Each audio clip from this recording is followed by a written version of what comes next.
Paramashivoham. Om Nithyananda Paramashivoham. Om Nithyananda Paramashivoham.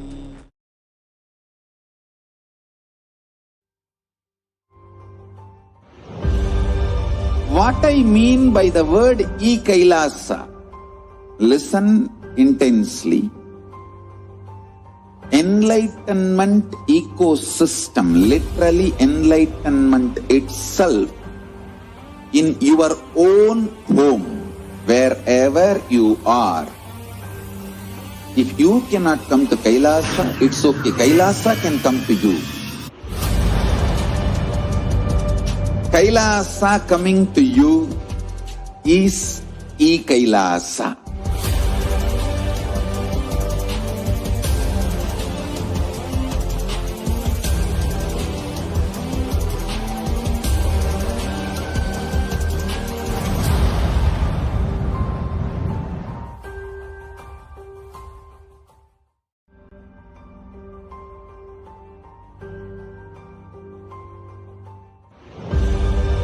What I mean by the word KAILASA, listen intensely. Enlightenment ecosystem, literally enlightenment itself, in your own home, wherever you are. If you cannot come to KAILASA, it's okay. KAILASA can come to you. KAILASA coming to you is KAILASA.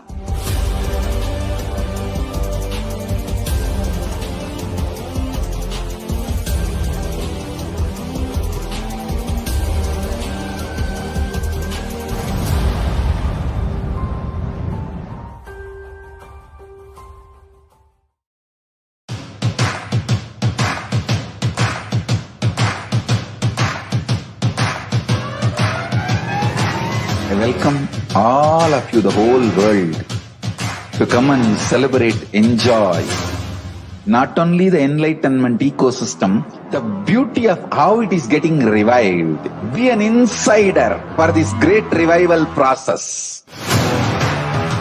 If you are an insider even for a startup company, you will understand not only the result of the company, even that being an insider is such a joy.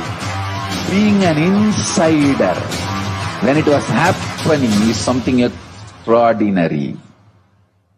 So, I welcome all of you to come and be part of an insider of this revival of KAILASA, the enlightenment ecosystem, sovereign order of KAILASA, KAILASA nation itself. I request and welcome, invite all of you to become KAILASian, get your free passport and make billions receive this free passport.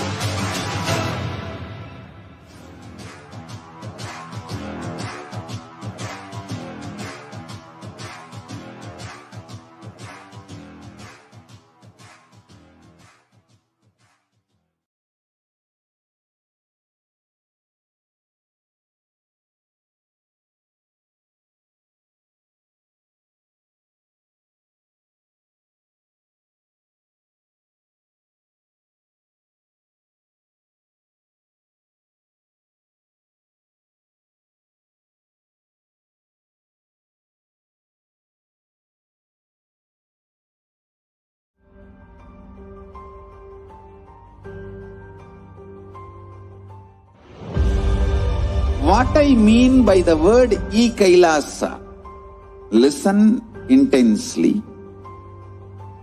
Enlightenment ecosystem, literally enlightenment itself, in your own home, wherever you are. If you cannot come to KAILASA, it's okay. KAILASA can come to you. KAILASA coming to you is KAILASA.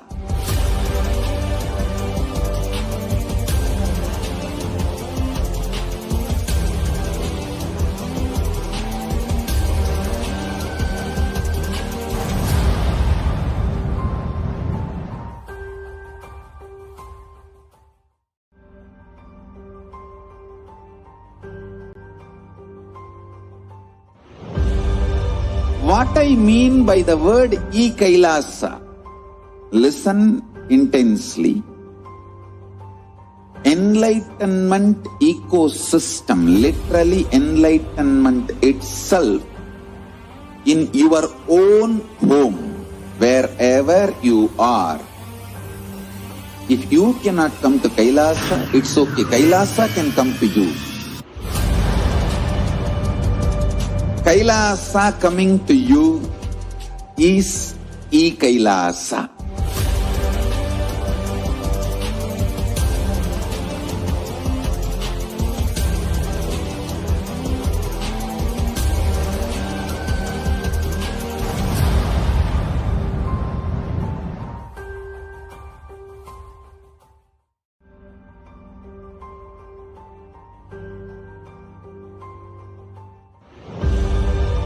What I mean by the word KAILASA, listen intensely. Enlightenment ecosystem, literally enlightenment itself, in your own home, wherever you are. If you cannot come to Kailasa, it's okay. Kailasa can come to you. Kailasa coming to you is Kailasa.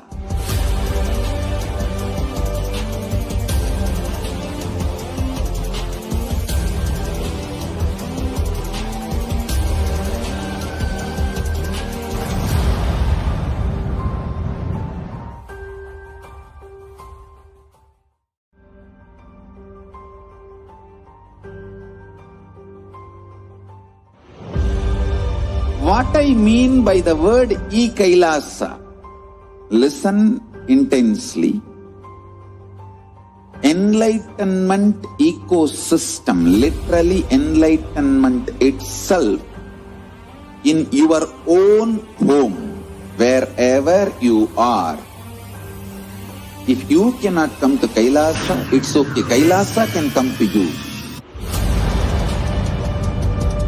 Kailasa coming to you is Kailasa.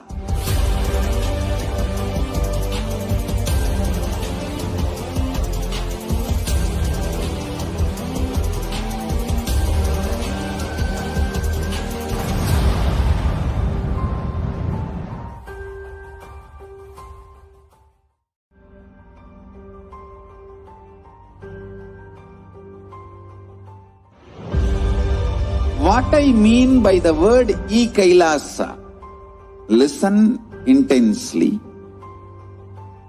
Enlightenment ecosystem, literally enlightenment itself, in your own home, wherever you are.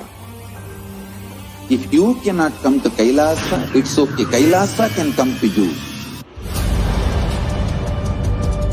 Kailasa coming to you is Kailasa.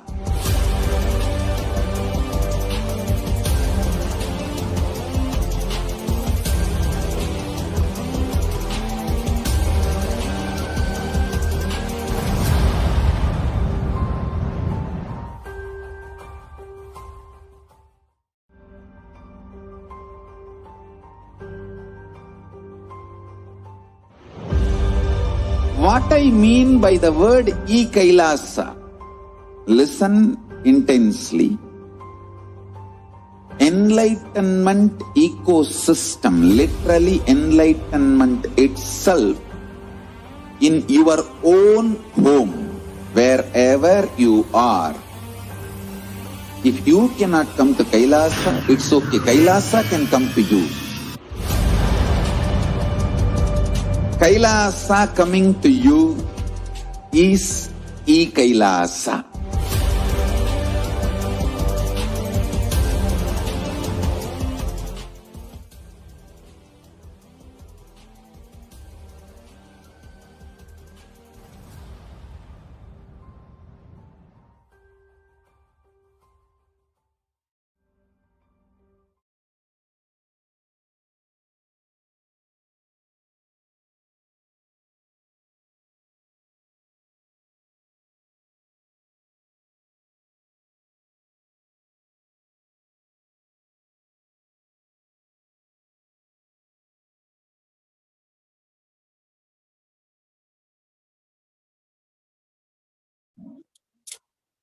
with this beautiful satsang by our beloved Swamiji, we invite all the viewers for tomorrow's.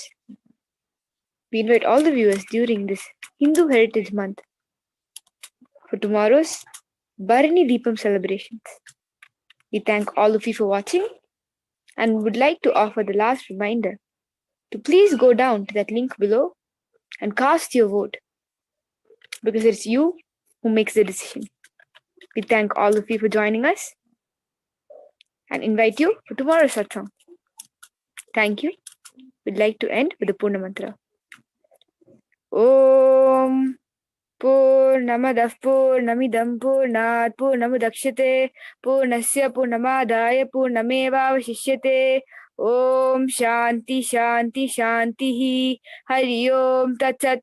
Sarvam Bhagavad Shri Nithyananda Paramashiva Paduka Arpanamastu. Om Nithyanandam. We thank all of you. Nithyanandam.